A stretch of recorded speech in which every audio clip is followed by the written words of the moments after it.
Ang silid-imbakan ng mga VIP sa ika-22 palapag ng Vidal Imperial Hotel ay karaniwang tahimik at amoy malinis na linen. Ngunit ng gabing iyon ang hangin sa loob ay mabigat, tila pinipiga ang hininga ni Maureen. Isang malakas na kalabog ang umalingaw-ngaw ng pabalya at walang awang ibinuhos ni Annabel, ang supervisor ng mga tagalinis, ang laman ng lumang bag ni Maureen sa ibabaw ng metal na mesa. Ang mga bagay na maingat na itinago ni Maureen ay nagkawatak-watak. Bumagsak ang isang rolyo ng malinis na gasa, 2 bote ng mamahaling antiseptic solution na ginagamit lamang sa mga sugat ng mga piling bisita at ilang piraso ng sabon. Ang tunog ng mga boteng gumulong at tumama sa gilid ng mesa ay tila hatol ng kamatayan para sa kanyang trabaho. Tumayo si Maureen na nanginginig ang mga tuhod na kayuko at hindi makatingin ng diretso. Mahigpit niyang pinagsiklop ang kanyang mga magaspang na kamay sa harapan ng kanyang uniforme. Tiningnan siya ni Annabel mula ulo hanggang paa.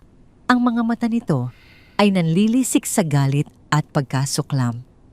Sinabi ni Annabel na matagal na siyang nagdududa kung bakit laging nauubos ang mga medical supplies sa palapag na yon at ngayon ay hawak na niya ang ebidensya.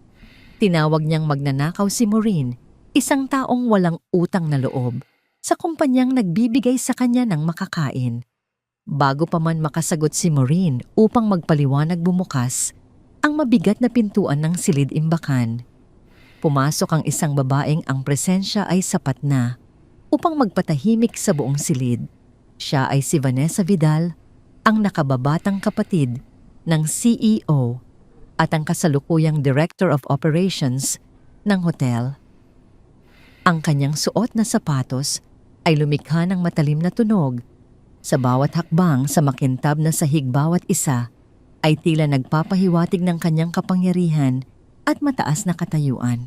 Tiningnan ni Vanessa ang mga nakakalat na gamit sa ibabaw ng mesa at pagkatapos ay bumaling kay Maureen na may ngiting puno ng pangiinsulto.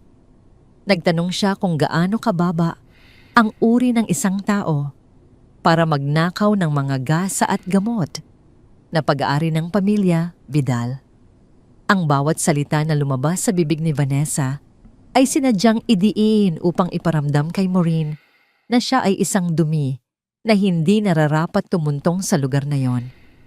Sinabi ni Vanessa na ang mga taong katulad ni Maureen ay mga linta na sumisipsip sa yaman ng kanilang pamilya. Nakagat ni Maureen ang kanyang ibabang labi hanggang sa malasahan niya ang sarili niyang dugo. Ang kanyang puso ay nag-uumapaw sa kahihiyan, isang matinding hiya na parang pinupunit ang kanyang pagkatao sa harap ng mga taong ito. Ngunit mas mabilis pa sa kanyang kahihiyan ay ang takot para sa kanyang inang si Consuelo. Kung mawawalan siya ng trabaho at maipapakulong ngayong gabi, walang maglilinis sa mga nagnanaknak na sugat ng kanyang ina. Walang magpapakain kay Zane. Kinailangan niyang lunukin ang kanyang dangal. Sa isang basag at namamaos na tinig nagmakaawa si Maureen. Pinaliwanag niyang hindi niya ibinebenta ang mga gamot. Sinabi niyang kailangan lamang ito ng kanyang inang may sakit na nakaratay sa higaan at walang kakayahang magpagamot. Nangako siyang ibabawas sa kanyang maliit na sahod ang bawat sentimo ng mga nakuha niya. Huwag lamang siyang i-turn over sa mga pulis. Ngunit walang awa sa mga mata ni Vanessa. Nag-utos siya kay Annabel na tumawag agad ng seguridad at ihanda ang mga pulis. Ayon kay Vanessa, walang puwang ang mga malungkot na kwento ng mga mahihirap sa loob ng kanyang hotel. Habang inaabot ni Annabel ang telepono sa pader, muling bumukas ang pinto. Isang matangkad na lalaki ang pumasok. Ang kanyang suot na madilim na suit ay tila humigop sa liwanag ng silid. Si Dennis Vidal, ang 32 taong gulang na CEO ng Vidal Group, ay nakatayo sa hamba ng pinto. Ang kanyang presensya ay kalmado, ngunit may dalang bigat na nagpatigil kay Annabel sa pagdial ng numero. Tiningnan ni Dennis ang kabuuan ng eksena. Ang kanyang mga mata ay dumapo sa mga nakakalat na medikal na kagamitan. Pagkatapos ay kay Vanessa na nakapamewang at huli ay kay Maureen. Napansin ni Dennis ang nanginginig na balikat ni Maureen at ang mga kamay nitong namumula sa sobrang higpit ng pagkakakuyom. Napansin din niya na walang kahit anong mamahaling gamit mula sa mga bisita ang nasa mesa. Walang alahas, walang pera, walang mamahaling alak. Puro gas sa alkohol at sabon. Nagtanong si Dennis kung ano ang nangyayari sa isang boses na mababa at pantay, ngunit nagtataglay ng buong awtoridad ng isang pinuno.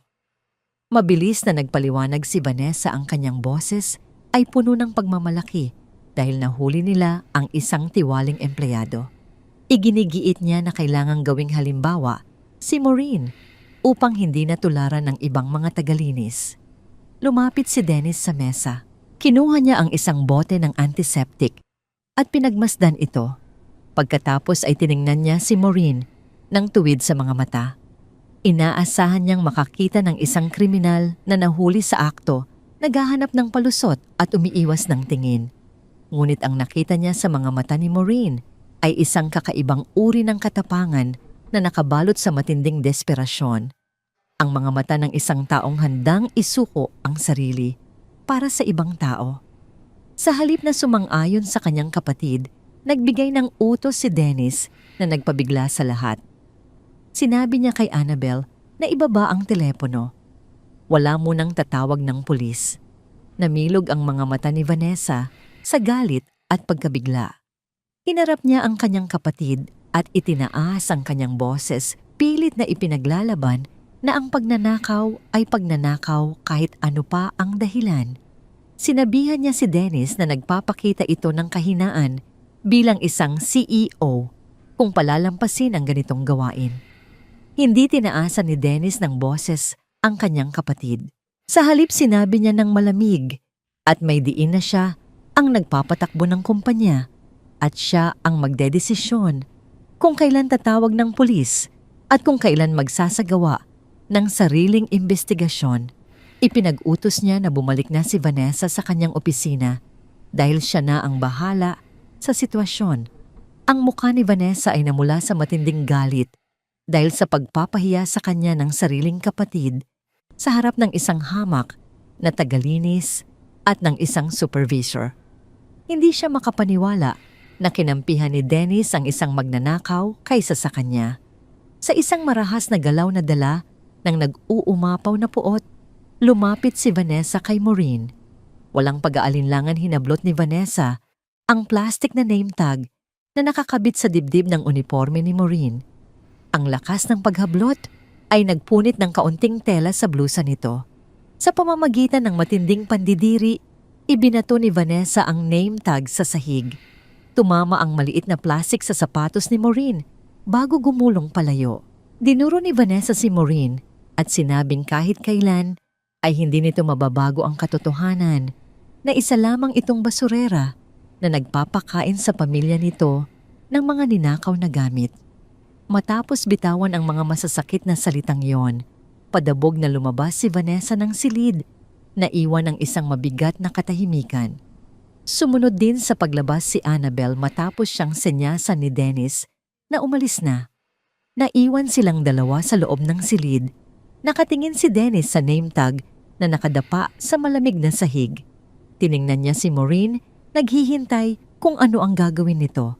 Nakita niya ang pagtulo ng isang patak ng luha mula sa mata ni Maureen. Mabilis itong pinunasan ng likod ng kanyang kamay. Nanginginig ang buong katawan ni Maureen, ngunit unti-unti niyang ibinaba ang kanyang sarili. Lumuhod siya sa malamig na sahig at maingat na pinulot ang kanyang name tag na itinapon ni Vanessa.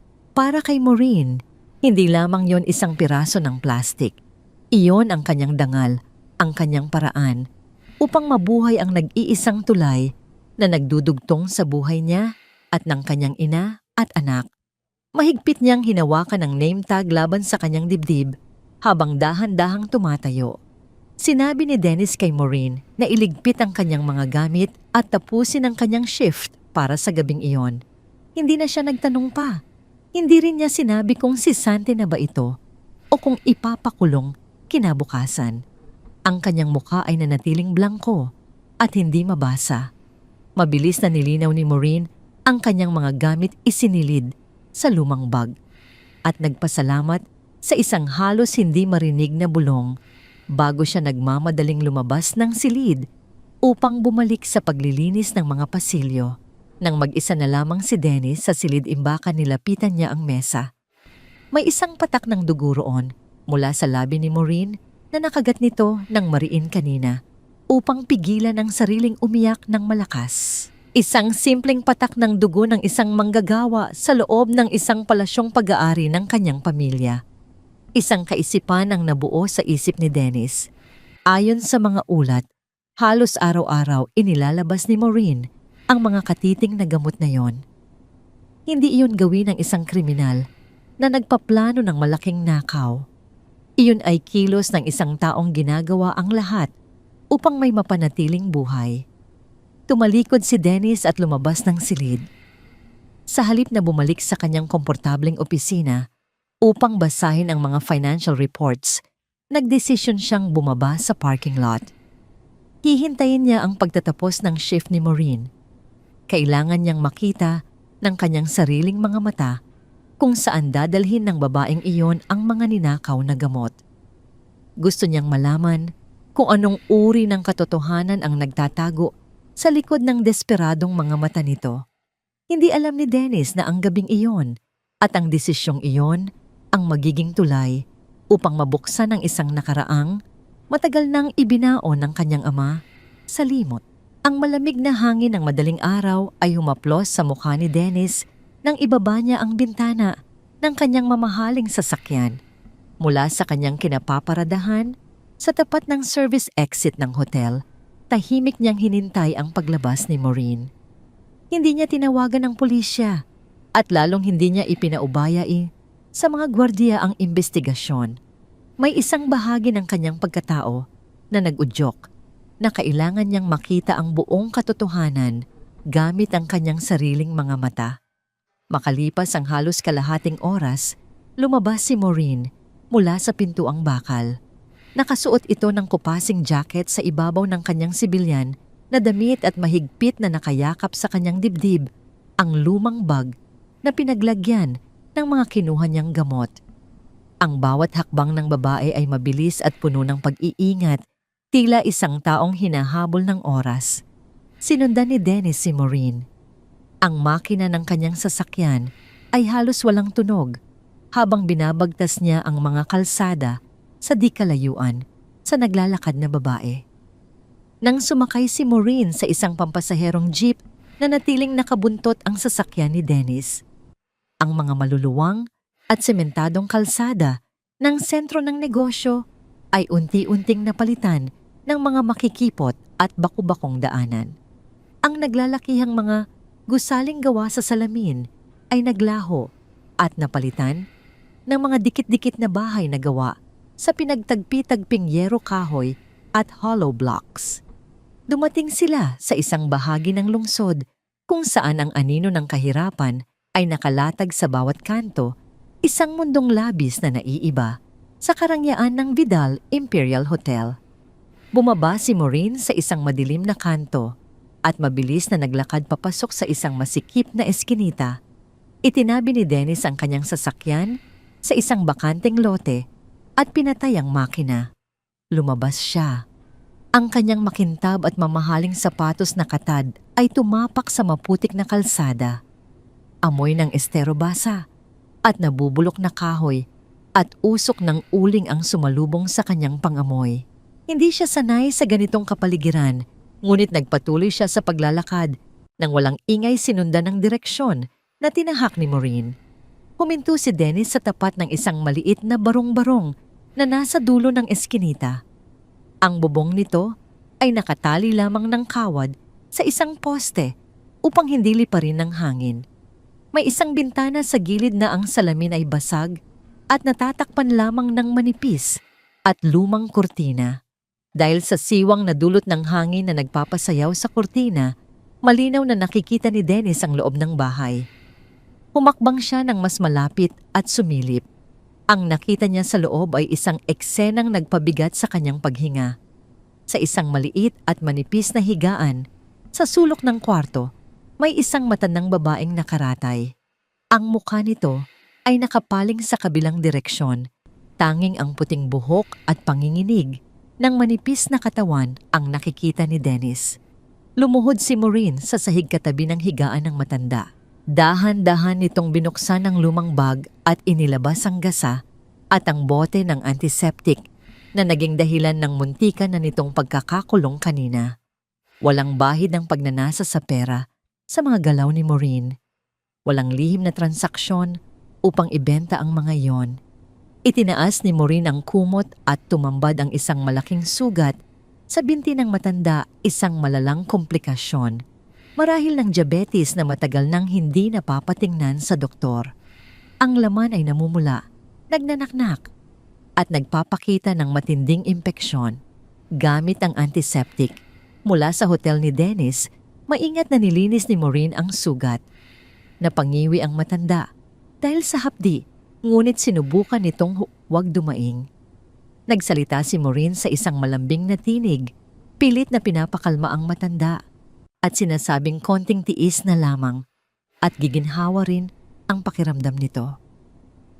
Habang pinapanood iyon, naramdaman ni Dennis ang isang matinding suntok sa kanyang konsensya. Ang babaeng ininsulto ng kanyang kapatid na si Vanessa, ang babaeng tinawag nilang Linta, at magnanakaw ay ginagawa lamang ang lahat upang dugtungan ang buhay ng kanyang ina. Para kay Maureen, ang mga ninakaw na gamot ay hindi para sa luho, kundi isang desperadong hakbang upang hindi mamatay ang taong mahal niya. Bago pa man makapag-isip si Dennis ng kanyang susunod na gagawin, isang binatilyo ang pumasok sa loob ng maliit na kwarto. Siya ay si Zane, ang 16 na taong gulang na anak ni Maureen. Ang kanyang damit ay madumi at pawisan, marahil ay galing sa pagbubuhat ng mga gulay sa palengke.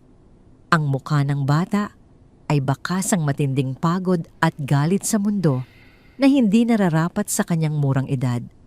Inilapag ni Zane ang ilang piraso ng barya sa ibabaw ng maliit na lamesa at humarap sa kanyang ina. Sa isang nanginginig ngunit palaban na boses, sinabi ni Zane na ayaw na niyang pumasok sa eskwela kinabukasan. Ipinagtapat niya na kinausap na niya ang tagapamahala sa construction site sa kabilang kanto at pumayag itong tanggapin siya bilang kargador ng semento. Ayon kay Zane, kung magtatrabaho siya ng buong araw, makakabili sila ng totoong gamot para sa kanyang lola at hindi na kailangan pang magnakaw ng kanyang ina mula sa hotel. Natigilan si Maureen sa ginagawa. Binitiwan niya ang gasa at mabilis na tumayo. Binalaan niya ang kanyang anak na huwag nitong ititigil ang pag-aaral dahil iyon lamang ang tanging paraan upang makaahon sila sa hirap. Ngunit matigas ang paninindigan ni Zane. Sinumbatan niya ang kanyang ina, sinabing walang kwenta ang diploma kung mamamatay naman ang kanyang lola nang dahil sa kawalan ng pera. Sinabi ni Zane na pagod na siyang makita ang kanyang ina na lumuluhod sa mga mayayamang tao para lang magkapera. Ang mga salitang iyon ay tumama sa pinakamasakit na bahagi ng puso ni Maureen. Sa udyok ng matinding emosyon, halo-halong pagkabigo, pagod at takot para sa kinabukasan ng kanyang anak, iniangat ni Maureen ang kanyang kanang kamay. Isang malakas na tunog ng paglapat ng palad sa pisngi ang bumasag sa katahimikan ng maliit na bahay. Sinampal ni Maureen si Zane ng buong lakas. Ang mukha ng binatilyo ay napaling sa isang tabi dahil sa lakas ng tama. Nabalot ng matinding katahimikan ng loob ng kwarto. Nakatingin lamang si Zane sa lapag, hawak ang namumula niyang pisngi. Ang kamay ni Maureen ay nanatiling nakataas sa ere nanginginig at tila hindi makapaniwala sa kanyang sariling nagawa. Unti-unting bumagsak ang mga luha sa mga mata ni Maureen. Ang kanyang katapangan na ipinakita kanina sa harap ni Vanessa ay tuluyang gumuho. Humagulhol siya ng malakas, isang pag-iyak na nagmumula sa kailaliman ng kanyang pagdurusa. Mabilis niyang hinigit ang kanyang anak at niyakap ito ng napakahigpit. Ibinulong niya sa tainga ni Zane ang paulit-ulit na paghingi ng tawad na sinasabing ginagawa niya ang lahat ng kanyang makakaya at nakikiusap na huwag nitong sirain ang sarili nitong kinabukasan dahil hindi niya mapapatawad ang sarili kung matutulad si Zane sa kanya. Umiyak din si Zane at yumakap pabalik sa kanyang ina. Pareho silang nakatayo sa gitna ng madilim na kwarto, hawak ang isa't isa bilang tanging sandata laban sa kalupitan ng kanilang tadhana. Sa labas ng bintana, nanikip ang dibdib ni Dennis. Hindi siya sanay makakita ng ganitong uri ng lantarang pagdurusa. Sa mundo niya ang mga problema ay nalulutas ng pera at pirma sa kontrata. Ngunit dito ang buhay at kamatayan ay nakasalalay sa isang basag na bote ng gamot. Dahil sa ingay ng pag-iyak ng mag-ina, nagising ang matandang babae na nakaratay sa higaan. Dahan-dahan itong lumingon upang tingnan ang kanyang anak at apo. Pilit nitong iniangat ang kanyang nanginginig na kamay upang abutin sila. Sa pagkakataong yon, isang pumapalyang ilaw mula sa poste sa labas ng kalsada ang tumama sa loob ng kwarto at nasinagan nito ng buo ang mukha ng matandang babae. Napatigil ang paghinga ni Dennis. Ang kanyang mga mata ay nanlaki sa matinding gulat. Ang mga kunot sa noo, ang hugis ng mga mata, at ang ekspresyon ng pag-aalala na nakapinta sa mukha ng matanda. Kahit na inubos na ito ng sakit at panahon, ay hindi niya kailanman malilimutan. Napaatras si Dennis. Ang kanyang sapatos ay sumabit sa isang lumang latang basurahan sa gilid ng eskinita. Ang pagbagsak ng lata ay lumikha ng isang matalim na kalampag na umalingaw-ngaw sa malamig na gabi. Hindi niya ininda ang tunog. Ang buo niyang atensyon ay nakapako pa rin sa mukha ng matandang babae sa loob ng bahay. Nanlambot ang kanyang mga tuhod.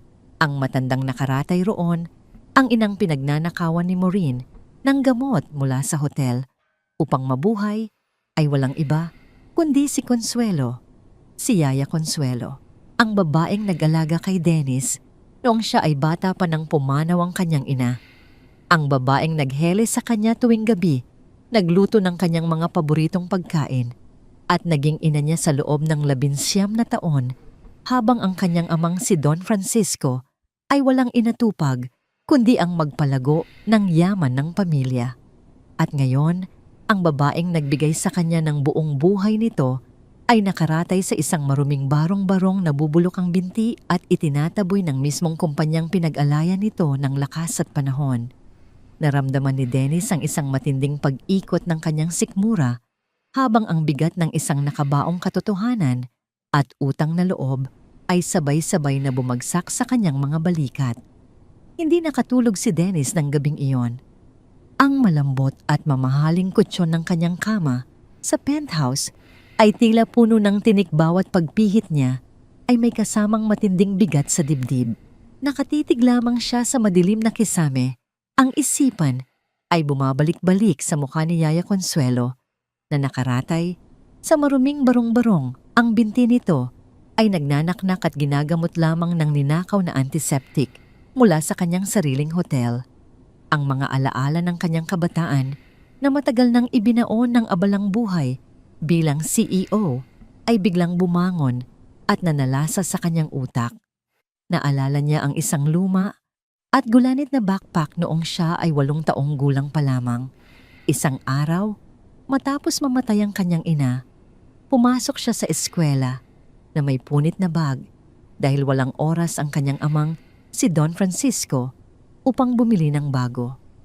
Nang sumunod na araw, nakapatong na sa kanyang kama ang isang bagong backpack na kulay asul. Hindi kailanman inangkin ni Don Francisco ang pagbili niyon. Ngayon malinaw na sa kanya na si Yaya Consuelo ang gumastos mula sa sarili nitong maliit na sahod upang hindi siya pagtawanan ng mga kaklase niya. Naalala rin niya ang mainit na sabaw ng manok na inihahain ni Yaya Consuelo tuwing madaling araw kapag siya ay nilalagnat at walang ibang kasama sa malaking mansyon kundi ang mga katulong.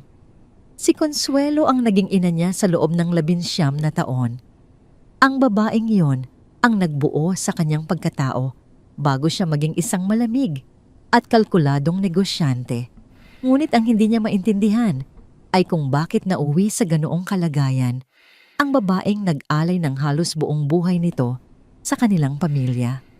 Bakit kailangang magnakaw ng anak nitong si Maureen ng gamot sa hotel? Nasaan ang pensyon nito? Nasaan ang tulong mula sa kanyang ama? Kinaumagahan, bago pa man mag-umpisa ang opisyal na oras ng trabaho, sa Vidal Imperial Hotel, nakaupo na si Dennis sa loob ng kanyang opisina. Ang kanyang panga ay magkatikom, ang mga mata ay may madilim na anino ng puyat at pagkabagabag. Pinasadahan niya ng tingin ang tahimik na telepono sa ibabaw ng kanyang makintab na lamesa.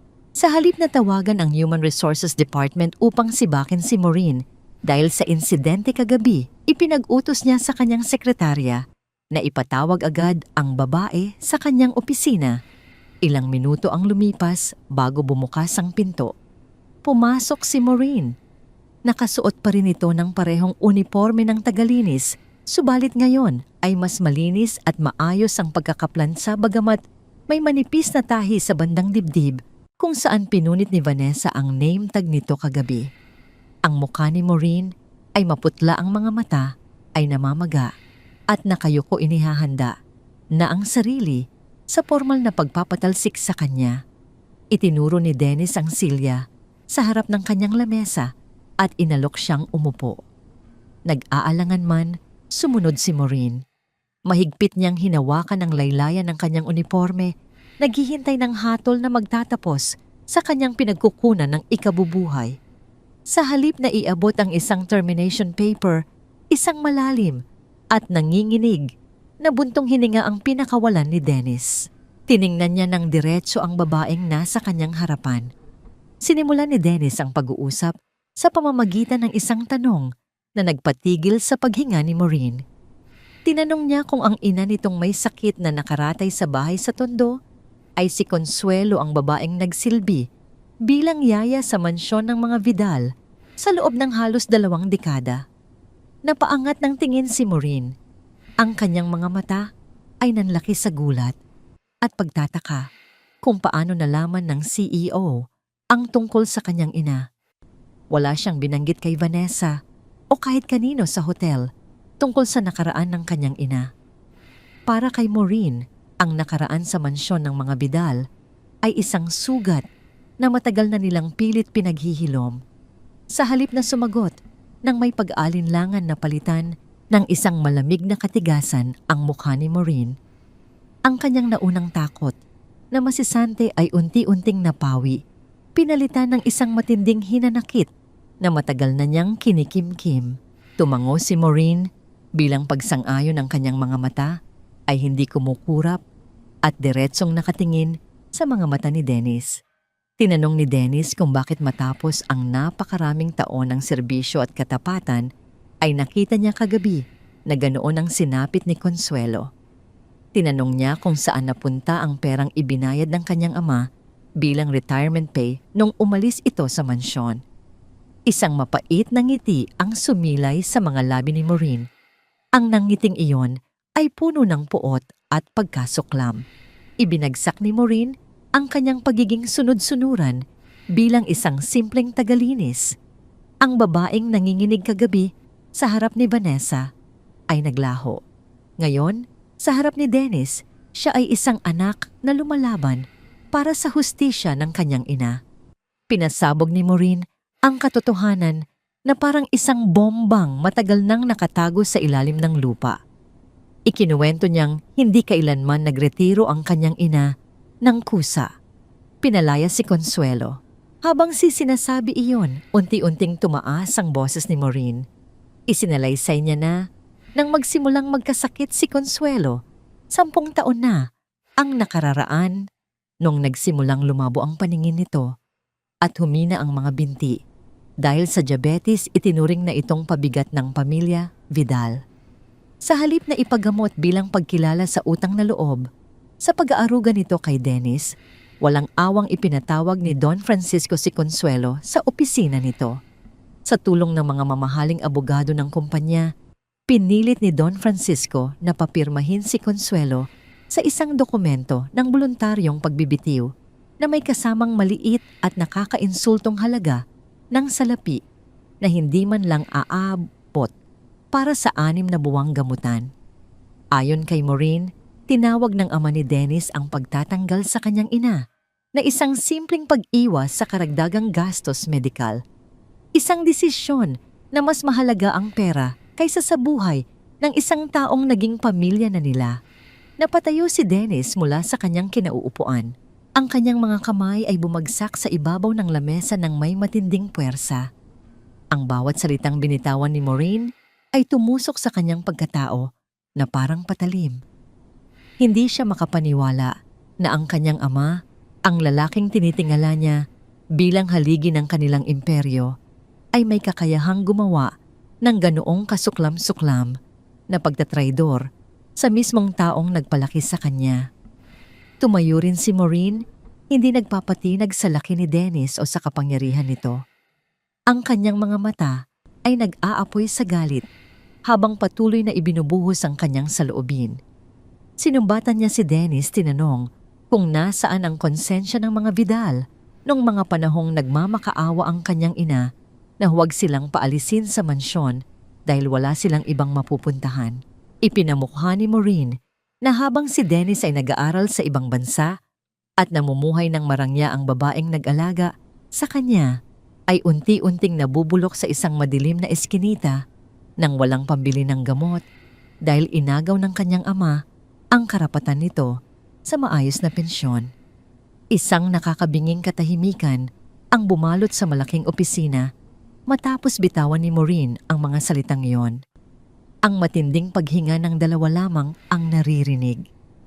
Tiningnan ni Dennis ang nanginginig na mga kamay ni Maureen, mga kamay na nagkuskos ng mga sahig ng kanyang hotel habang ang kanyang sariling ina ay nakaratay at namamatay ng dahan-dahan. Ang bigat ng katotohanan ay tuluyang dumagan kay Dennis.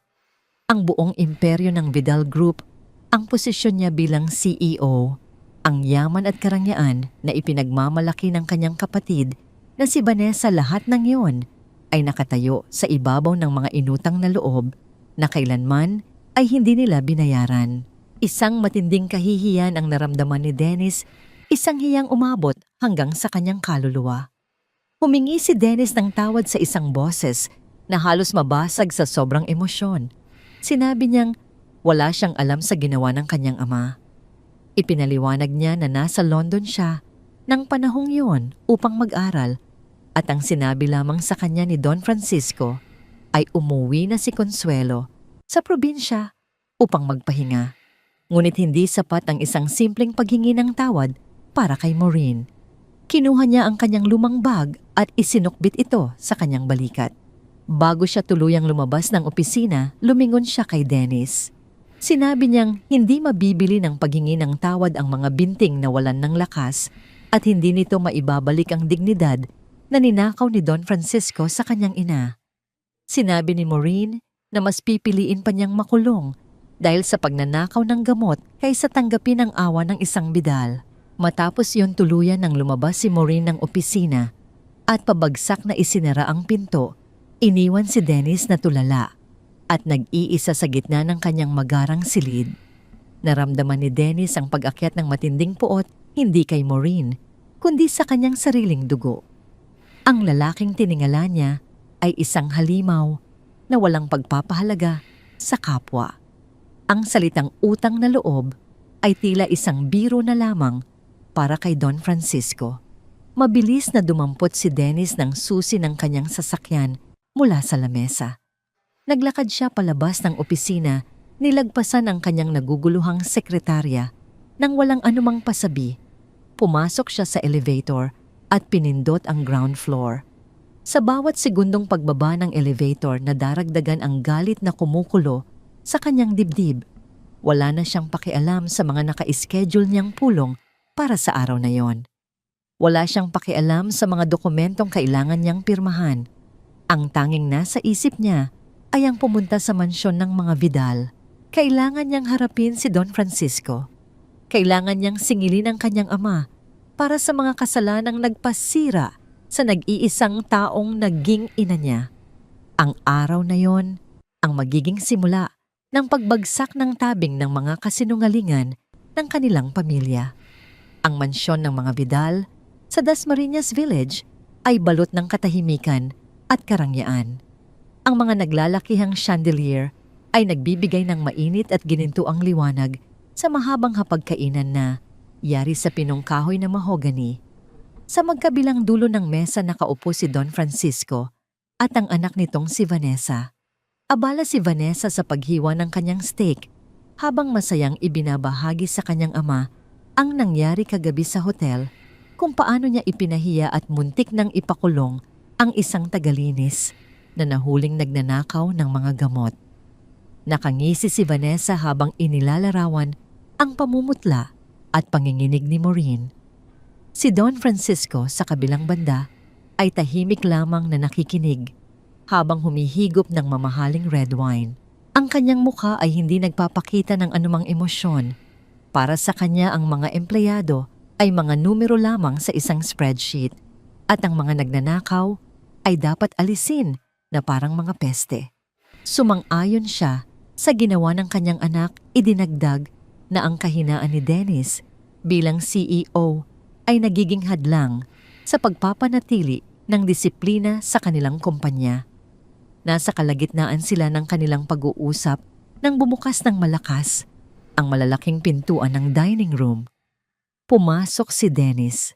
Ang kanyang paghinga ay mabigat at mabilis ang kanyang mga mata ay nag-aapoy sa matinding galit na hindi pa nakikita ni Don Francisco o ni Vanessa kailanman. Mabilis ang bawat hakbang niya palapit sa hapagkainan. Hindi pinapansin ang mga gulat na katulong na mabilis na umatras sa gilid ng silid. Tumigil si Dennis sa gilid ng mesa, eksaktong nasa pagitan ng kanyang ama at kapatid. Tinitigan niya si Don Francisco nang diretso sa mata ang galit ay kumukulo sa kanyang mga ugat. Tinanong ni Dennis ang kanyang ama kung alam ba nito ang pangalan ng tagalinis na muntik nang ipakulong ni Vanessa kagabi. Tinanong niya kung alam ba ng lalaking nakaupo sa kabisera na ang ina ng tagalinis na yon ay ang babaeng nagpalaki sa kanya, nag-alaga sa kanya noong mamatay ang kanyang sariling ina at nagsilbi sa mansyong ito ng halos 20 taon. Napatigil si Vanessa sa paghiwa ng kanyang karne. Ang kutsilyo at tinidor ay nanatiling nakasabit sa himpapawid. Tiningnan niya ang kanyang kapatid na may halong pagtataka at inis. Ibinaling ni Don Francisco ang kanyang tingin kay Dennis. Walang gulat sa kanyang mga mata. Sa halip kalmado niyang inilapag ang kanyang baso ng alak sa mesa. Kumuha siya ng isang puting serbilyeta at dahan-dahang pinunasan ang kanyang mga labi. Sa isang boses na walang bahid ng pagsisisi o pag-aalala, sinabi ni Don Francisco na alam niya kung sino si Consuelo.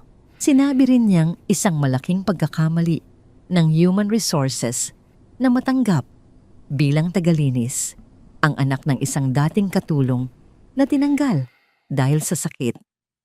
Ang lamig ng reaksyon ng kanyang ama ay lalong nagpagitaw sa galit ni Dennis.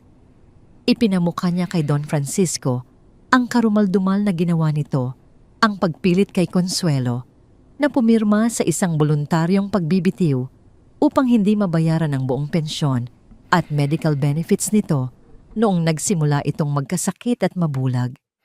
Sinumbatan niya ang kanyang ama na ang imperyong ipinagmamalaki nila ay itinayo sa pamamagitan ng pandaraya at kawalan ng utang na loob sa mga taong nag-alay ng buhay para sa kanila.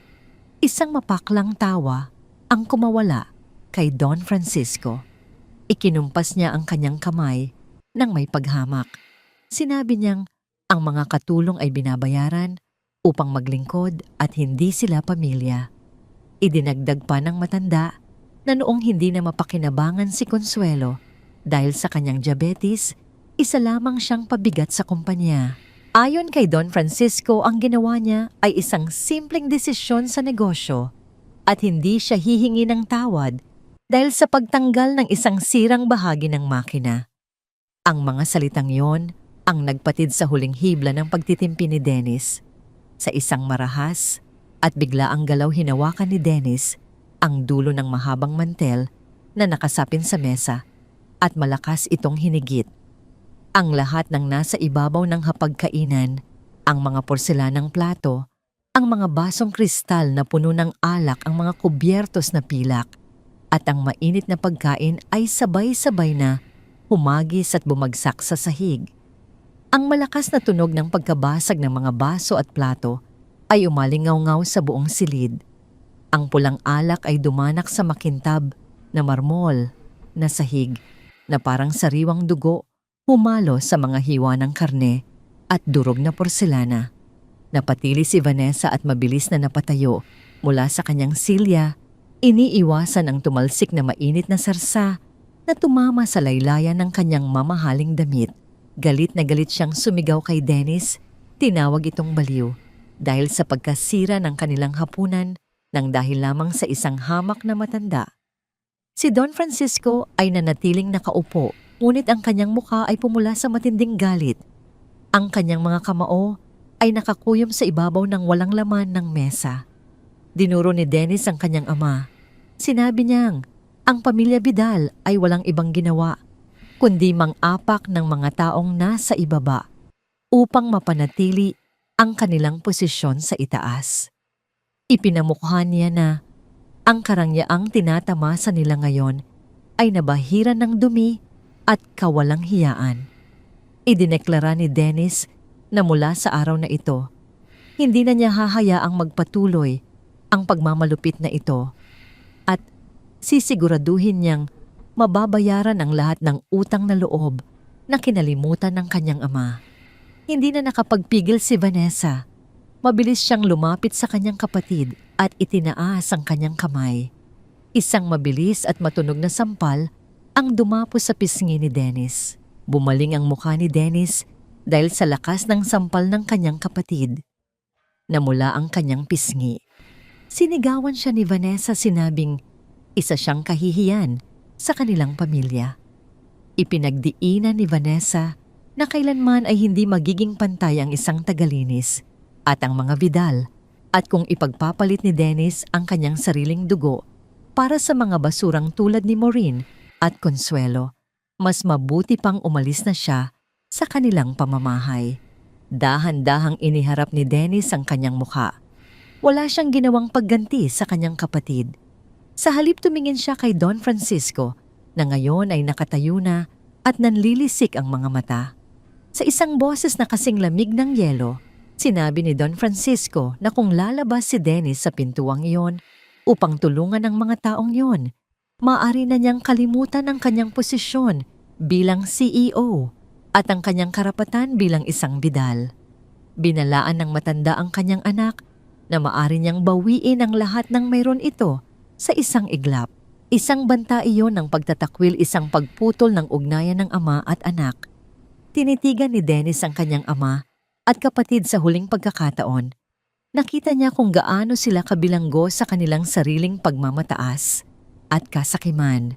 Wala siyang nakitang pamilya sa loob ng silid na yon, kundi mga estrangherong nabubuhay sa ilusyon ng kapangyarihan. Tinalikuran ni Dennis ang kanyang pamilya. Naglakad siya palayo nang hindi lumilingon, iniiwan ang nagkalat na basag na porselana at dumanak na alak sa sahig. Ang bawat hakbang niya palabas ng dining room, palabas ng mansyon ay isang hakbang palayo sa pangalan ng mga Vidal at isang hakbang palapit sa paghahanap ng hustisya para sa taong nagpakita sa kanya ng tunay na kahulugan ng pamilya. Kinabukasan, isang itim at makintab na sasakyan ang dahan-dahang pumasok sa masikip na eskinita ng tondo. Ang sasakyan ay labis na namumukod-tangi sa kapaligiran. Bawat pag-usad nito ay sinusundan ng mga nagtatakang tingin mula sa mga residente, mga batang naglalaro ng goma, mga inang naglalaba sa labas ng kanilang mga barong-barong at mga lalaking nag-iinuman sa ilalim ng isang puno. Ang lahat ay napahinto sa kanilang ginagawa. Ang kanilang mga mata ay nakatuon sa mamahaling sasakyan na tila naligaw ng landas at napadpad sa kanilang lugar. Huminto ang sasakyan sa tapat ng bahay ni Maureen. Bumukas ang pinto at lumabas si Dennis. Ang kanyang suot, na mamahaling suit na nakaplansa ng maayos, ay lalong nagbigay diin sa agwat ng kanyang mundo at ng mundong kanyang pinasok. Kasunod niyang bumaba ang isang matandang lalaki na may dalang itim na maleta, isang pribadong doktor na kilala sa panggagamot ng mga mayayamang pamilya. Habang naglalakad si Dennis papunta sa maliit na pinto, nang barong-barong ang mga bulungan ng mga tao sa paligid ay unti-unting lumakas. Ang tunog ng kanilang pag-uusap ay umabot sa pandinig ni Maureen na nooy nasa loob at naghahanda ng lugaw para sa kanyang ina. Lumabas si Maureen mula sa kanyang bahay, ang kanyang mukha ay nagpapakita ng matinding pagkabigla at pagkalito. Nakita niya ang karamihan ng kanilang mga kapitbahay na nakatayo sa labas, ang kanilang mga mata ay nakatutok sa kanya at sa lalaking dahilan ng kaguluhan. Isang matinding pakiramdam ng kahihiyan ang bumalot sa buong pagkatao ni Maureen. Ang hiya, ang matinding pag-aalala sa sasabihin ng ibang tao ay parang isang malaking alon na humampas sa kanya. Ang pagdating ni Dennis, lalo na't may kasamang doktor, ay parang isang malaking anunsyo sa buong komunidad na sila ay desperado, kawawa at nangangailangan ng limos mula sa isang mayamang lalaki. Hindi niya gusto ang ganitong klaseng atensyon. Ang kanyang kahirapan ay isang pribadong krus na matagal na niyang pinapasan ng tahimik. Ngayon, ito ay lantad na sa lahat. Hinarap ni Maureen si Dennis bago pa man ito makatapak sa hagdanan ng kanilang bahay. Ang kanyang boses ay mahina, ngunit puno ng diin. Nagtanong siya kung ano ang ginagawa ni Dennis sa kanilang lugar. Kalmadong ipinaliwanag ni Dennis na naroon siya upang tulungan si Consuelo. Sinabi niya na dinala niya ang pinakamahusay na doktor sa lungsod upang suriin ang kalagayan nito at bigyan ng tamang gamutan. Inilahad niya ang isang maliit na paper bag na puno ng mga mamahaling gamot na binili niya mula sa isang pribadong butika mga gamot na hindi kailanman mapapangarap bilhin ni Maureen. Sa halip na matuwa, mas lalong sumiklab ang damdamin ni Maureen. Para sa kanya, ang ginagawa ni Dennis ay hindi tulong, kundi isang insulto sa kanyang kakayahan bilang anak. Ang pagdating ng lalaking ito ay parang isang deklarasyon na siya ay bigo sa pag-aalaga sa kanyang ina. Mariing tumanggi si Maureen sa alok ni Dennis. Sinabi niyang hindi nila kailangan ng awa ng mga Vidal. Ang kanyang mga salita ay matalim sinadya upang saktan at iparamdam kay Dennis na hindi siya tanggap sa kanilang mundo. Sinabi ni Maureen na mas gugustuhin pa niyang makita ang kanyang ina na nagdurusa sa sakit kaysa tanggapin ang perang nagmula sa parehong pamilyang nagtapon sa kanila na parang basura. Nagkaroon ng mainit na pagtatalo sa pagitan ng dalawa sa harap ng nakabukas na pinto sa paningin ng buong kapitbahayan.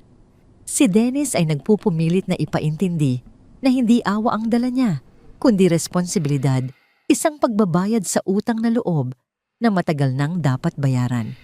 Ngunit para kay Maureen, ang lahat ng ito ay palabas lamang upang pagaanin ang konsensya ng mga mayayaman. Sa gitna ng kanilang pagtatalo, kinuha ni Maureen ang paper bag na puno ng gamot mula sa kamay ni Dennis. Sa isang iglap, inihagis niya ito palabas ng kanilang bakuran. Ang mga bote ng gamot at mga pakete ng tabletas ay nagkalat sa maputik na lupa. Tumigil sa paghinga ang mga taong nanonood. Ang ginawa ni Maureen ay isang matapang ngunit mapanganib na kilos ng pagsuway. Ang mukha ni Dennis ay nagpakita ng sakit at pagkabigo. Hindi niya maintindihan kung bakit tinatanggihan ng babae ang tulong na buong puso niyang inaalay. Hindi niya nauunawaan ang bigat ng hiya na dinadala ng isang taong sanay na sa pagtitiis ng walang tulong mula sa iba. Pinandilatan ni Maureen si Dennis. Ang kanyang mga mata ay nangingilid sa luha. Sinabi niya na ang pera ng mga Vidal ay marumi na ito ay nabahira ng paghihirap at pagluha ng kanyang ina.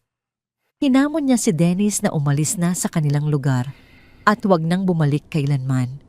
Nakatayo lamang si Dennis, hindi alam kung ano ang susunod na sasabihin o gagawin.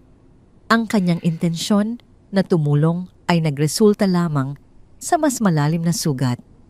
Nang akala ng lahat ay tapos na ang eksena, isang mahinang boses ang narinig mula sa loob ng bahay. Ang boses ay pagod at halos hindi marinig, ngunit sapat na ito upang magpatigil sa mainit na pagtatalo. "Dennis, ikaw ba yan, iho?" Iyon ang boses ni Consuelo. Napalingon si Maureen sa loob ng kanilang bahay. Ang galit sa kanyang mukha ay napalitan ng pag-aalala. Napatingin din si Dennis sa madilim na silid kung saan nanggagaling ang boses. Dahan-dahang lumabas mula sa anino ang isang babaeng nakaupo sa isang lumang silyang de gulong. Si Consuelo, na narinig ang buong pagtatalo, ay pinilit ang sarili na gumulong palabas. Ang kanyang mukha ay maputla at ang kanyang mga mata ay halos hindi na makakita ng malinaw, ngunit ang pagkilala niya sa boses ni Dennis ay hindi nagkamali. Nakatitig si Consuelo sa direksyon kung saan nakatayo si Dennis. Isang mahinang ngiti ang sumilay sa kanyang mga labi. Pagkatapos ng 10 taon ng paghihirap at paglimot, muling nagtagpo ang mga landas ng yaya at ng batang kanyang inalagaan. Ang lahat ng tao sa paligid ay natahimik. Napatingin si Maureen sa kanyang ina, pagkatapos ay kay Dennis. Ang matinding galit na naramdaman niya kanina ay unti-unting napalitan ng isang damdaming hindi niya maintindihan. Sa pagkakataong yon, hindi na si Maureen ang magdedesisyon. Si Consuelo na mismo ang nagbukas ng pinto sa nakaraang matagal na nilang isinara. Dahan-dahang itinulak ni Maureen ang wheelchair ng kanyang ina, papasok sa maliit at madilim na silid. Sumunod si Dennis maingat na yumuko upang hindi tumama ang kanyang ulo sa mababang hamba ng pinto. Ang doktor na kasama niya ay tahimik na naghintay sa labas, nagbibigay ng espasyo para sa isang pag-uusap na matagal nang dapat mangyari. Sa loob ng kwarto ang amoy ng lumang kahoy at gamot ay nanunuot sa hangin. Umupo si Dennis sa isang maliit na bangkong kahoy sa tabi ng kama ni Consuelo. Ang kanyang mga tuhod ay halos kapantay na ng kanyang dibdib dahil sa liit ng upuan. Sa kabila ng marangyang damit, wala nang bahid ng pagiging isang makapangyarihang CEO sa kanyang kilos. Sa sandaling iyon, siya ay isang batang lalaki na muling humaharap sa babaeng nag-alaga sa kanya. Maingat na hinawakan ni Consuelo ang kamay ni Dennis. Ang balat ng matanda ay tuyo at manipis na parang papel, ngunit ang hawak nito ay may init na hindi nagbago sa paglipas ng panahon. Lumuha ang mga mata ni Consuelo habang pinagmamasdan ang mukha ni Dennis na ngayon ay isa ng ganap na lalaki. Sa isang boses na garalgal, dahil sa emosyon, humingi si Dennis ng tawad kay Consuelo. Inamin niya na wala siyang kaalam-alam sa ginawang kalupitan ng kanyang ama. Paulit-ulit niyang sinabi na kung nalaman lamang niya ng mas maaga, hindi niya hahayaang danasin nila ang ganoong kahirapan. Ang kanyang mga salita ay puno ng bigat at tunay na pagsisisi. Isang mahinang ngiti ang gumuhit sa mga labi ni Consuelo. Umiling siya ng marahan. Ibinulong niya na hindi kailanman nagkaroon ng kasalanan si Dennis. Naalala pa niya ang kabaitan ni Dennis noong bata pa ito, kung paano nito palihim na ibinibigay ang baon nitong tinapay sa hardinero dahil nakikita nitong pagod na pagod ito. Sinabi ni Consuelo na alam niyang busilak ang puso ni Dennis at iyon ay hindi nagbago. Ang mga salitang yon sa halip na magpagaan ay lalo pang nagpabigat sa dibdib ni Dennis. Ang pag-alala sa kabutihan niya noon ay mas lalong nagpamukha sa kanya kung gaano siya naging bulag at manhid bilang isang nasa hustong gulang na. Tinanong ni Dennis kung ano talaga ang nangyari noong araw na pinaalis ito sa mansyon. Hiniling niya na ikwento nito ang buong katotohanan, gaano man ito kasakit. Huminga ng malalim si Consuelo. Tiningnan niya si Maureen na nakatayo sa isang sulok nakikinig. Nang tahimik ang kanyang mga braso ay nakakrus sa dibdib na tila naghahanda sa muling pagbabalik ng sakit ng nakaraan. Inilahad ni Consuelo ang lahat. Ikinuwento niya kung paano siya ipinatawag ni Don Francisco sa grandiosong library ng mansyon. Inilarawan niya ang malamig at walang emosyong mukha ng kanyang amo habang ipinapaliwanag nito na ang kanyang pagkakasakit ay isang negatibong asset sa pamamahay. Naalala niya ang mga matatalim na salita ng mga abogado na nagsasabing mas makabubuting tanggapin na lamang niya ang maliit na halaga na inaalok kaysa dumaan pa sa korte at lalong mapahiya. Sa gitna ng kanyang pagkukwento, tumigil si Consuelo at umubo ng malakas. Kinuha niya mula sa ilalim ng kanyang unan ang isang luma at naninilaw na sobre. Inabot niya ito kay Dennis. Ang kanyang mga kamay ay nanginginig. Binuksan ni Dennis ang sobre. Sa loob nito ay isang nakatuping papel, ang orihinal na kasunduan sa pagbibitiw na pinirmahan ni Consuelo. 10 taon na ang nakalilipas. Malinaw na nakasulat doon ang nakakainsultong halaga ng separation pay at sa ilalim nito ang pilit na pirma ng isang babaeng takot may sakit at walang lakas na nalumaban. Nakita ni Dennis ang katibayan ng pandaraya ng kanyang sariling ama. Ang dokumentong yon ay isang testamento sa kasakiman at kawalan ng puso. Mahigpit niyang hinawakan ng papel hanggang sa halos malukot ito sa kanyang mga kamay. Nangako si Dennis kay Consuelo. Sa isang boses na puno ng determinasyon, sinabi niya na hindi na matatapos ang araw nang hindi na itatama ang lahat ng kamaliang yon. Ipinangako niya na babayaran ng pamilya Vidal sa tamang paraan ang bawat taon, bawat araw, at bawat patak ng pawis na inialay ni Consuelo sa kanila. Ipinangako niyang ibibigay niya ang pinakamahusay na gamutan, ang pinakamaginhawang buhay, at ang hustisyang matagal nang ipinagkait sa kanila. Habang nagaganap ang madamdaming eksenang yon sa Tondo, sa ika-22 palapag ng Vidal Imperial Hotel, ibang klase ng apoy ang nagliliyab. Nalaman ni Vanessa mula sa isang tsismosang katulong ang pagpunta ni Dennis sa Tondo, dala ang isang pribadong doktor. Ang balitang iyon ay nagpasiklab sa kanyang galit. Para sa kanya ang ginagawa ng kanyang kapatid ay hindi lamang pagsuway sa kanilang ama, kundi isang malaking kahihiyan sa pangalan ng kanilang pamilya. Ang pakikihalubilo sa mga basura ay isang bagay na hindi niya matatanggap. Dali-daling tinawagan ni Vanessa ang pinuno ng Human Resources Department. Gamit ang kanyang kapangyarihan bilang Director of Operations at bilang isang Vidal, nag-utos siya ng walang pag-aalinlangan. Ipinag-utos niyang tanggalin sa trabaho si Maureen Paredes epektibo kaagad. Hindi lamang yun, ipinag-utos din niya na ilagay ang pangalan ni Maureen sa blacklist ng lahat ng hotel sa kanilang asosasyon, isang parusang magtitiyak na hindi na makakahanap ng trabaho si Maureen sa industriya kailanman.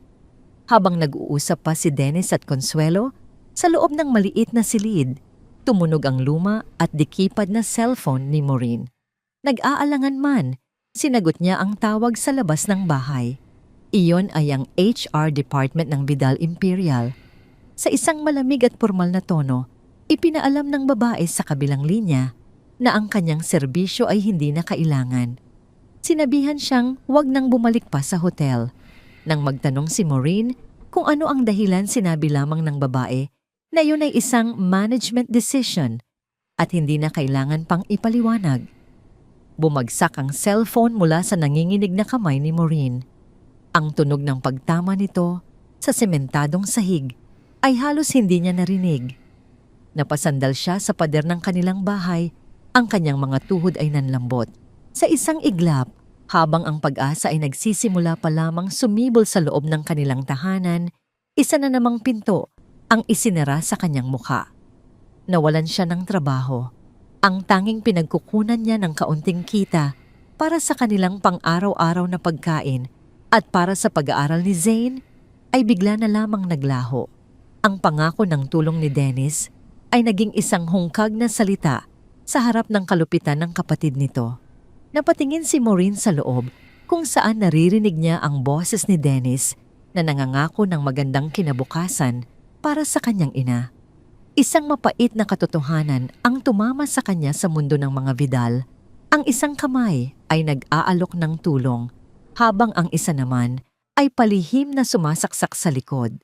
Ang balita ng pagpunta ni Dennis sa tondo at ang kanyang pagsuway ay mabilis na nakarating kay Don Francisco. Hindi ang galit ng isang ama sa suwail na anak ang nanaig sa kanya, kundi ang puot ng isang patriarkang nasisira ang reputasyon. Para sa kanya, ang ginagawa ni Dennis ay hindi pagtulong, kundi pagbubukas ng isang lumang sugat na maaring makasira sa malinis at makapangyarihang imahe ng pamilya, Vidal. Kailangan niyang tapusin ang gulo bago pa man ito lumaki. Kinahapunan dalawang malaki at itim na SUV ang huminto sa bungad ng eskinita, hinaharangan ang makipot na daanan. Bumaba mula sa unang sasakyan, si Don Francisco, ang kanyang suot na barong ay plansado at ang kanyang tindig ay matigas.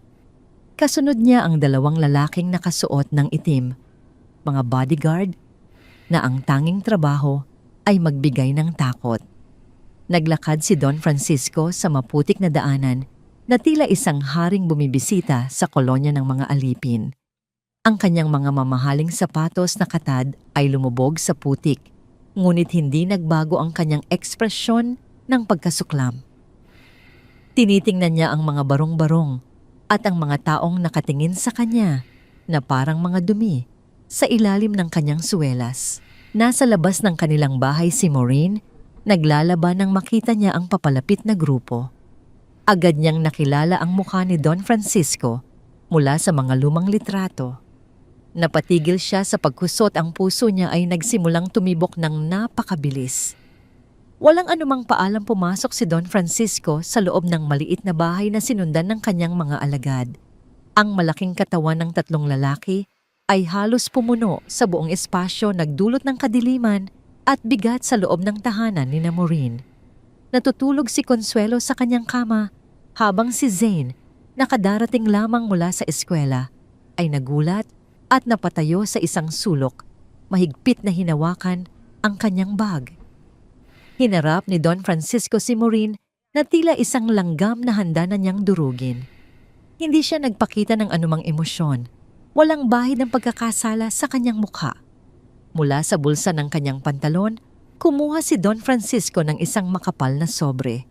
Pabalibag niya itong inilapag sa maliit na lamesang kahoy. Ang tunog ng pagbagsak ng sobre na puno ng pera ay umalingaw-ngaw sa katahimikan.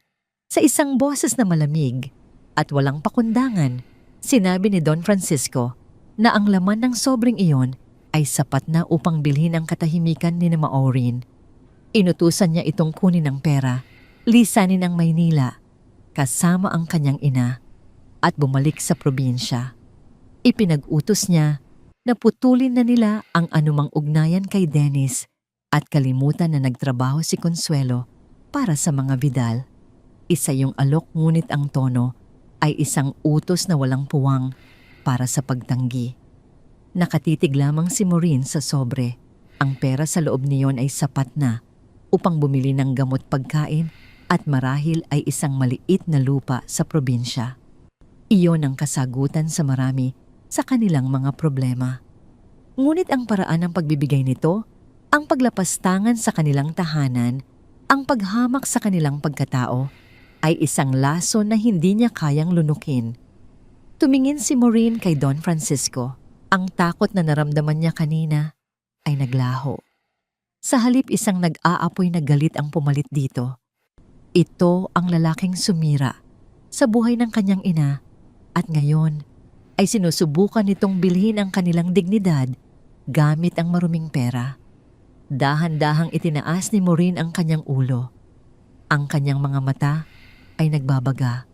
Sa isang tinig na hindi nanginginig, sinabi niya kay Don Francisco na hindi nila kailangan ang kanyang pera. Sinabi niyang hindi mabibili ng anumang halaga ang 19 na taon ng serbisyo ng kanyang ina. Isang mapang-insultong nangiti ang sumilay sa labi ni Don Francisco. Tinawag niyang tanga si Maureen. Ayon sa kanya, ang mga mahihirap na tulad niya ay dapat maging masaya kapag binibigyan ng biyaya. Ang mga salitang iyon ang sumira sa lahat ng natitirang pagtitimpi ni Maureen. Sa ibabaw ng mesa may isang baso na puno ng malabong tubig na ininuman ni Zane kanina. Sa isang mabilis at hindi inaasahang kilos, kinuha ni Maureen ang baso. Iwinasiwas niya ang laman nito ng buong lakas.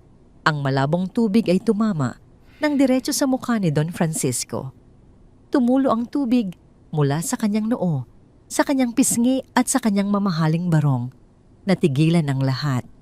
Ang mga bodyguard ay napahakbang pasulong, ngunit isang senyas mula kay Don Francisco ang nagpatigil sa kanila.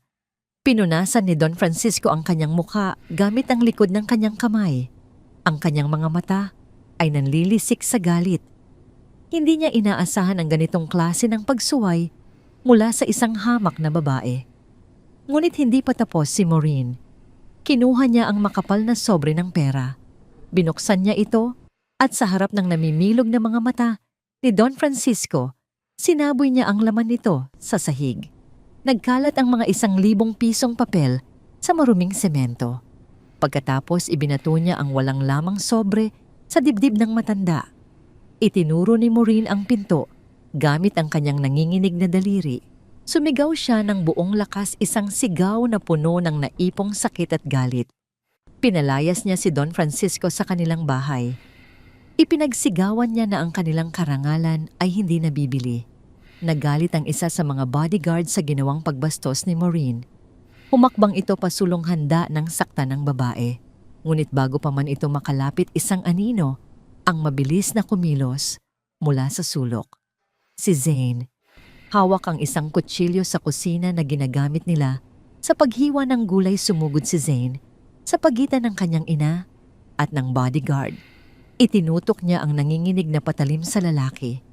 Ang kanyang mga mata ay nagpapakita ng takot, ngunit mas nangingibabaw ang determinasyon ng isang anak na handang pumatay para ipagtanggol ang kanyang ina.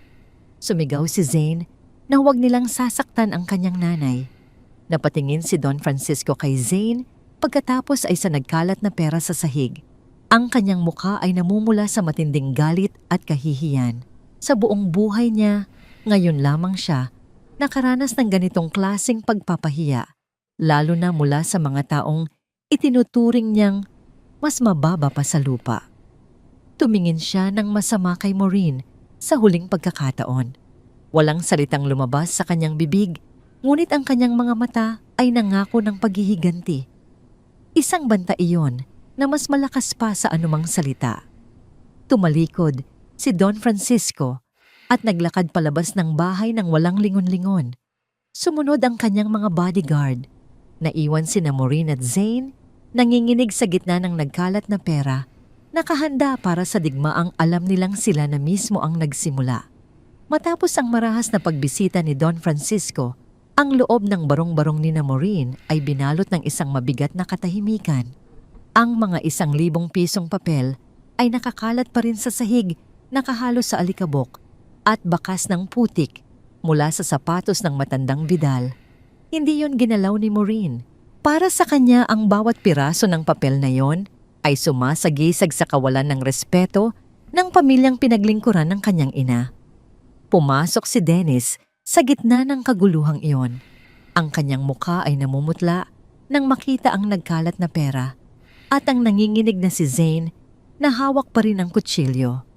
Nang malaman niya ang ginawa ng kanyang ama at ang balitang tinanggal na sa trabaho si Maureen, isang malamig na puot ang namuo sa kanyang dibdib.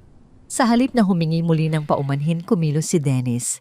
Sinabi niya kay Maureen na ang panahon ng pagtatago at pagtitiis ay tapos na.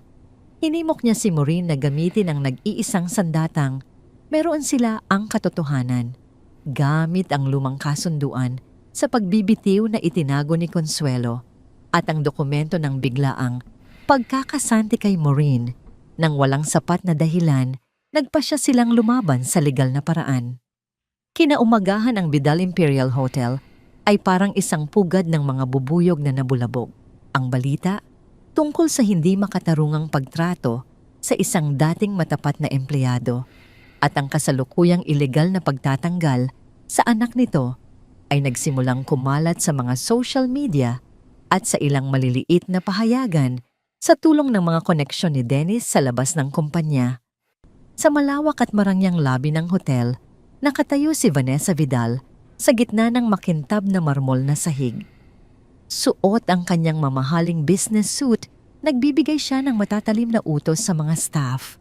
Ang kanyang boses ay mataas at puno ng pagmamalaki. Ipinag-uutos niya na higpitan ang seguridad at huwag hayaang makatapak si Maureen o kahit sinong media sa loob ng gusali. Para sa kanya ang lahat ng nangyayari ay isang maliit na ingay lamang na madali niyang mapapatahimik. Ngunit ang katahimikan ng lobby ay nabasag ng bumukas ang mga malalaking pintuang kristal. Pumasok si Dennis. Ang kanyang bawat hakbang ay may dalang awtoridad na nagpalingon sa lahat ng mga empleyado at bisita. Ang kanyang mga mata ay nakapako kay Vanessa. Naglakad si Dennis palapit sa kanyang kapatid. Ang tensyon sa pagitan nilang dalawa ay tila kuryenteng gumagapang sa hangin. Napahinto ang mga bellboy receptionist at maging ang mga bisita sa kanilang ginagawa upang panoorin ang paghaharap ng dalawang makapangyarihang Vidal. Hinarap ni Vanessa ang kanyang kapatid na may mapang insultong ngiti. Sinabi niya na wala nang magagawa si Dennis dahil naisagawa na ang desisyon ng management. Ipinagmalaki ni Vanessa na ang pagtatanggal kay Maureen ay aprobado ng kanilang ama at wala nang puwang ang mga mantsa sa kanilang hotel. Hindi sumigaw si Dennis. Sa halip lumapit siya nang mas malapit kay Vanessa sapat na upang maramdaman nito ang lamig ng kanyang presensya.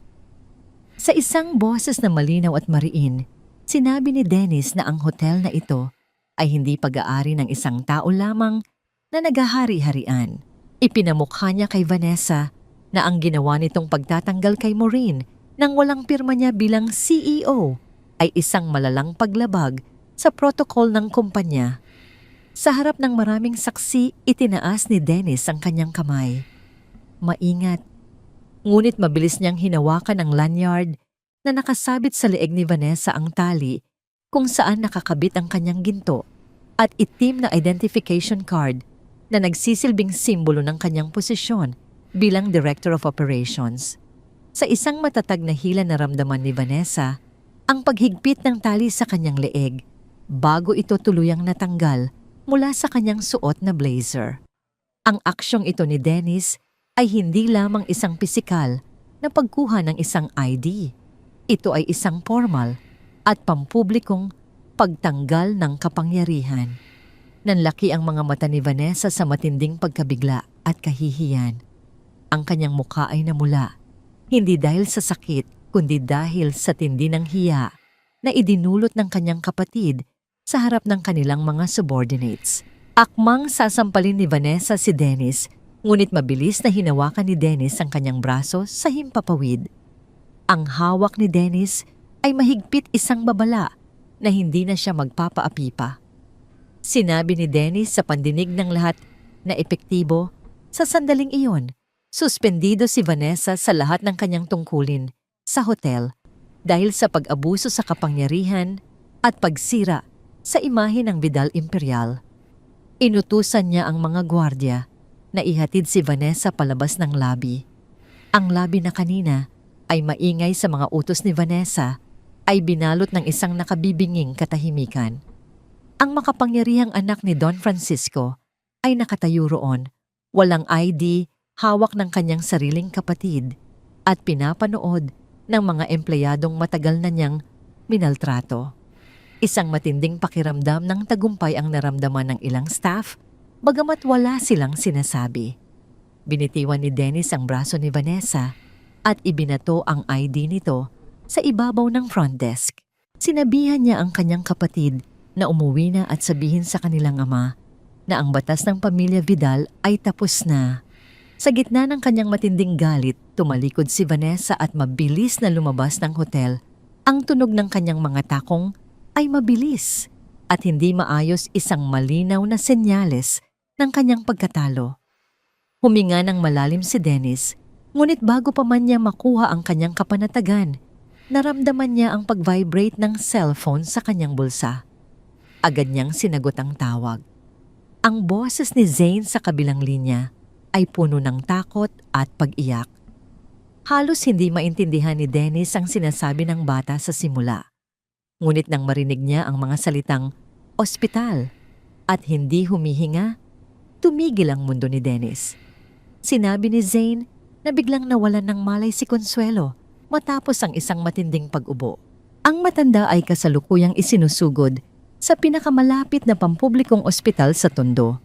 Ngunit ayon sa mga paramediko, ang lagay nito ay kritikal at kailangan ng mas maayos na pasilidad. Ang tagumpay na naramdaman ni Dennis kanina sa lobby ay biglang naglaho pinalitan ng isang matinding takot na baka huli na ang lahat. Nangako siya kay Zane na pupunta siya agad. Mabilis na tumakbo si Dennis palabas ng hotel, hindi na pinapansin ang mga nagtatakang tingin ng mga tao. Ang kanyang tanging nasa isip ay ang mukha ni Yaya Consuelo. Ang laban para sa hustisya ay biglang naging isang karera laban sa kamatayan. Habang pinapaandar niya ang kanyang sasakyan, nang mabilis isang katanungan ang bumabagabag sa kanya, sapat ba ang lahat ng ginawa niya upang mabayaran ang utang na loob na 10 taon nilang kinalimutan, o ang kamatayan ba ang magiging huling tuldok sa kwento ng kanyang yaya? Ang pasilyo ng intensive care unit sa St. Jude Medical Center ay balot ng isang mabigat at nakabibinging katahimikan. Ang tanging naririnig ay ang mahina at ritmikong tunog ng mga makinang sumusubaybay sa tibok ng puso ni Consuelo. Ang amoy ng antiseptic at malamig na hangin ng ospital ay tila lalong nagpapadama ng lapit ng kamatayan. Nakasandal si Maureen sa pader, ang kanyang mga mata ay tuyo na sa kakaiyak. Nakatingin siya sa sahig, ang kanyang mga kamay ay mahigpit na nakakuyom hanggang sa mamuti ang kanyang mga kuko. Sa kabilang dulo ng pasilyo, nakatayo si Dennis, nakatingin sa malayo, ang kanyang mukha ay kakikitaan ng matinding pagod at determinasyon. Nagbago ang kapaligiran nang bumukas ang malalaking pintuan sa dulo ng pasilyo. Isang matandang lalaki ang dahan-dahang naglalakad palapit, si Don Francisco. Ngunit sa pagkakataong ito, wala ang kanyang mga bodyguard, wala ang kanyang matikas na tindig, at ang aura ng kapangyarihan na dati ay nagpapayuko sa lahat. Ang kanyang mga hakbang ay mabagal, ang kanyang balikat ay bahagyang nakayuko, at ang kanyang mukha ay tila tumanda ng 10 taon sa loob lamang ng ilang araw. Huminto si Don Francisco sa harap ng kanyang anak. Tiningnan siya ni Dennis ng walang emosyon. Bago pa man makapagsalita ang matanda, ibinigay na ni Dennis ang kanyang huling banta. Sa isang boses na mababa, ngunit puno ng diin, sinabi ni Dennis sa kanyang ama na kung hindi nito haharapin ang katotohanan sa loob ng silid na yon, maaari na nilang kalimutan na sila ay magkapamilya. Sinabi ni Dennis na handa niyang iwan ang lahat ng yaman ng pangalan at ang kumpanya, huwag lamang maging bahagi ng isang pamilyang walang puso. Hindi sumagot si Don Francisco. Tiningnan niya ang pintuan ng silid ni Consuelo. Pagkatapos ay dahan-dahan niyang inabot ang hawakan ng pinto at pumasok sa loob. Sumunod sina Dennis at Maureen nang walang ingay. Sa loob ng silid ang liwanag ay malamlam. Si Consuelo ay nakaratay, ang kanyang katawan ay tila lalong lumiit sa gitna ng mga puting kumot at maraming tubo. Ang kanyang paghinga ay mababaw at hirap. Nang marinig niya ang mga yabag ng sapatos, dahan-dahan niyang iminulat ang kanyang mga mata. Kahit na malabo na ang kanyang paningin, nakilala niya ang anino ng lalaking nakatayo sa paanan ng kanyang higaan. Lumapit si Don Francisco sa gilid ng kama. Sa unang pagkakataon, sa loob ng maraming dekada, tinitigan niya ang babaeng nag-alaga sa kanyang tahanan at sa kanyang anak. Nakita niya ang mga bakas ng hirap sa mukha ni Consuelo, mga kulubot na hindi lamang gawa ng panahon, kundi ng mga desisyong ginawa niya upang protektahan ang kanyang sariling interes. Naramdaman ni Don Francisco ang isang matinding bigat sa kanyang dibdib. Isang pagsisisi na matagal na niyang pilit na iwinawaksi, ngunit ngayon ay tuluyan ng sumabog. Ang lahat ng kanyang kayabangan, ang kanyang mga business decisions at ang kanyang pagmamataas ay biglang nagmukhang basura sa harap ng isang taong nag-alay ng tunay na pagmamahal sa kanyang pamilya. Ang katahimikan ng silid ay nabasag ng marinig ang isang mahinang tunog ng paggalaw. Dahan-dahang ibinaba ni Don Francisco ang kanyang sarili. Ang kanyang mga tuhod ay tumama sa malamig at sementadong sahig ng ospital. Lumuhod ang makapangyarihang si Don Francisco Vidal sa tabi ng higaan ng isang dating katulong. Hinawakan niya ang nanginginig na kamay ni Consuelo.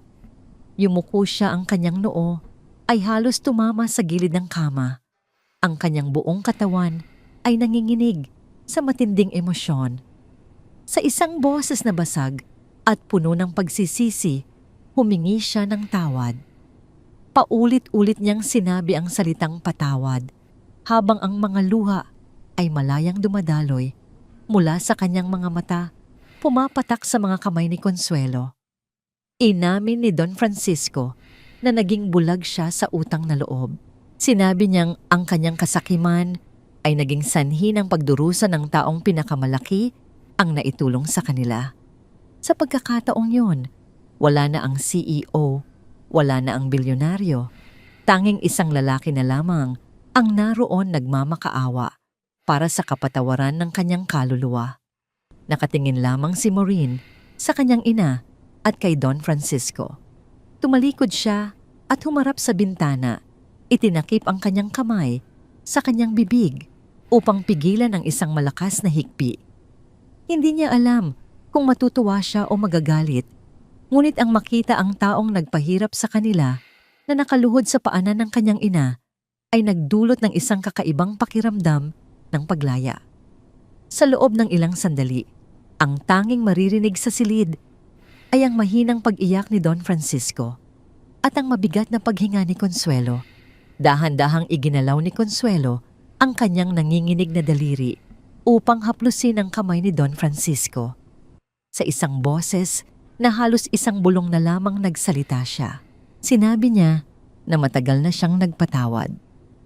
Ayon kay Consuelo, hindi siya nagtanim ng galit dahil ang pag-ibig niya para kay Dennis at sa pamilya Vidal ay mas malakas kaysa sa anumang sakit na dinanas niya. Ang huling salitang binitawan ni Consuelo ay isang hiling na sana ay mahanap din ni Don Francisco ang kapayapaan sa kanyang sarili. Naramdaman ni Dennis ang paglamig ng hangin sa loob ng silid. Lumapit siya at hinawakan ang balikat ng kanyang ama habang ang kabilang kamay niya ay humawak sa kamay ni Maureen. Sa sandaling iyon, ang lahat ng pader na naghihiwalay sa kanila, ang yaman ng katayuan sa buhay at ang galit ay tuluyang gumuho. Ang ritmikong tunog ng heart monitor ay biglang nagbago, naging isang mahaba at tuloy-tuloy na tunog ng paghinto. Naging payapa ang mukha ni Consuelo. Ang kanyang mga mata ay nanatiling nakapikit, ang kanyang mga kamay ay huling nakahawak kay Don Francisco at Dennis. Pumanaw siya ng may ngiti sa kanyang mga labi. Baon ng katiyakang sa wakas ang utang na loob ay nabayaran na hindi ng pera, kundi ng isang tapat na pagsisisi. Humagulgol si Maureen at napasubsob sa dibdib ng kanyang ina. Nilapitan siya ni Dennis at niyakap ng mahigpit habang si Don Francisco ay nanatiling nakaluhod, nakayuko at tahimik na tinatanggap ang bigat ng isang buhay na ngayon lamang tunay na nagising. Ang hapon na yon sa ospital ay naging saksi sa pagkamatay ng isang bayani ng tahanan at ang muling pagkasilang ng isang pamilyang natutong tumingin muli sa puso ng tao. 6 na buwan ang mabilis na lumipas matapos ang pagpanaw ni Consuelo. Ang Vidal Imperial Hotel ay nanatiling nakatayo ng may karangyaan sa gitna ng Makati. Ngunit sa loob nito, isang malaking pagbabago ang nagaganap. Isang pagbabagong hindi nakikita sa mga pader o kasangkapan, kundi nararamdaman sa bawat empleyado. Isang maliwanag na umaga, nagtipon ang mga staff sa pangunahing lobby. Sa gitna ng makintab na pader, malapit sa opisina ng CEO, ay may isang bagong marker na yari sa tanso. Nakasulat doon ang pangalan ni Consuelo Paredes na may titulong Ang Puso ng Vidal Imperial. Iyon ang naging simbolo ng bagong pundasyon ng kumpanya, ang pagkilala sa halaga ng bawat manggagawa. Nakatayo si Dennis sa harap ng marker, ang kanyang mukha ay maaliwalas at puno ng kapayapaan. Sa kanyang tabi ay si Maureen. Wala na itong suot na kupasing uniforme ng tagalinis. Ngayon, suot ni Maureen ang isang formal at dissenting business attire. Bilang bagong head of Employee Welfare Department, siya na ang nangangalaga sa mga pangangailangan at karapatan ng lahat ng empleyado ng hotel. Ang kanyang opisina ay naging isang kanlungan para sa mga manggagawang may pinagdadaanan, isang lugar kung saan ang bawat boses ay pinakikinggan. Sa malayo malapit sa elevator, nakatayo si Annabel. Ang dating supervisor na mapangapi ay nanatili sa kanyang posisyon, ngunit ang kanyang tindig ay hindi na puno ng kayabangan. Matapos ang sunod-sunod na training tungkol sa tamang pamumuno at etika, natutunan niyang igalang ang bawat tauhan sa ilalim niya. Alam niyang sa isang pagkakamali lamang ay maaari siyang managot sa departamento ni Maureen. Dumating din si Vanessa. Hindi na siya ang makapangyarihang Director of Operations. Matapos ang kanyang suspensyon, nagpasya siyang magtrabaho sa isang maliit na sangay ng hotel sa probinsya upang doon muling simulan ang kanyang karera mula sa ibaba. Ang kanyang pagdating sa Maynila sa araw na yon ay upang magbigay pugay sa memorya ni Consuelo. Bagamat may bakas pa rin ng pait sa kanyang mga mata, makikita ang unti-unting paglambot ng kanyang puso. Lumapit siya kay Maureen at sa kauna-unahang pagkakataon, iniabot niya ang kanyang kamay at bumati ng may katapatan. Ang seremonya ay dinaluhan din ni Don Francisco. Nakaupo siya sa isang silya, ang kanyang mga kamay ay nakapatong sa isang tungkod. Hindi na siya ang malupit na patriarka na tinitingnan ang lahat bilang mga numero. Ang kanyang mga mata ay madalas na nakatutok sa marker ni Consuelo. Ang kanyang pagsisisi ay hindi naglaho, ngunit ginamit niya ito upang muling buuin ang relasyon niya sa kanyang mga anak. Matapos ang maikling programa, naglakad sina Dennis at Maureen patungo sa hagdanan ng service entrance sa ika-22 palapag, ang lugar kung saan nagsimula ang lahat.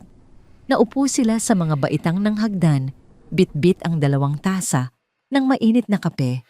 Ang katahimikan sa paligid ay hindi na mabigat, kundi puno ng komportableng pag-unawa. Tumingin si Dennis kay Maureen. Inilahad niya ang balita tungkol kay Zane. Ang binatilyo ay kasalukuyan ng nag-aaral sa isang prestihiyosong universidad sa ilalim ng Consuelo Paredes Scholarship Fund. Hindi na kailangang magbuhat ni Zane ng mga semento sa construction site. Ngayon ang kanyang tanging pinagtutuunan ng pansin ay ang kanyang pangarap na maging isang arkitekto upang balang araw ay makapagtayo ng matitibay na bahay para sa mga tulad nilang nagmula sa hirap.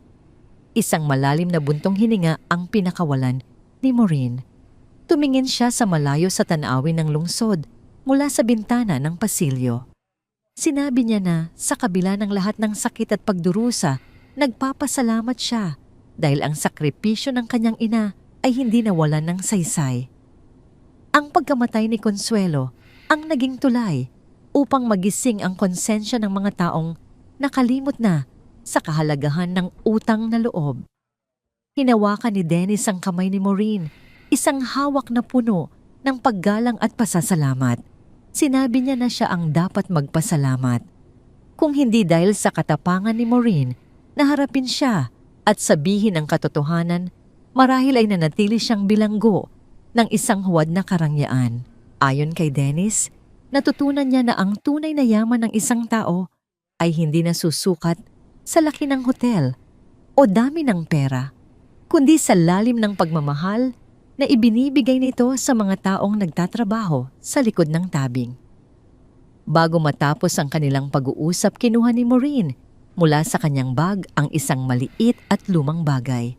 Iyon ang asul na backpack na binili ni Consuelo para kay Dennis noong bata pa ito. Maingat itong itinago ni Maureen sa loob ng maraming taon. Iniabot niya ito kay Dennis. Nang mahawakan ni Dennis ang lumang tela, naramdaman niya ang init ng pag-ibig ni Yaya Consuelo.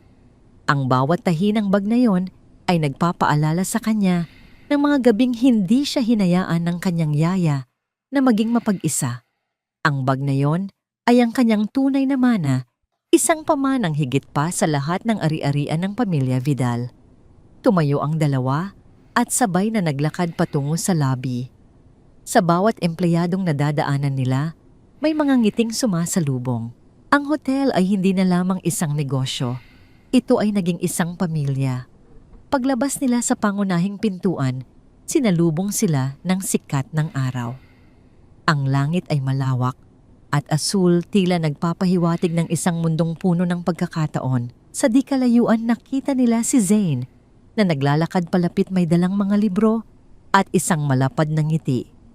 Ang batang dating may hawak na kutsilyo upang protektahan ang kanyang ina, ngayon ay may hawak ng panulat upang iguhit ang kanyang kinabukasan. Ang kwento ni Maureen at Dennis ni Consuelo at Don Francisco ay isang paalala na ang mga pagkakamali ng nakaraan ay maaaring itama at ang mga sugat ng puso ay maaaring maghilom kung may sapat na lakas upang harapin ang katotohanan. Sa dulo ng araw, ang Vidal Imperial Hotel ay nanatiling nagniningning sa lungsod. Ngunit sa ilalim ng mga ilaw nito, ang pinakamahalagang hiyas na itinatago ay ang kwento ng isang yaya na nagturo sa isang makapangyarihang pamilya kung paano muling maging tao. Ang utang na loob ay nabayaran na at ang bawat isa ay handa na para sa isang bagong simula. Bit-bit ang mga aral na hindi kailanman mabubura ng panahon. Dito nagtatapos ang ating kwento sa ilalim ng init ng araw, sa gitna ng isang bagong pag-asa at sa pagyakap sa isang bukas na malaya na sa mga anino ng kahapon.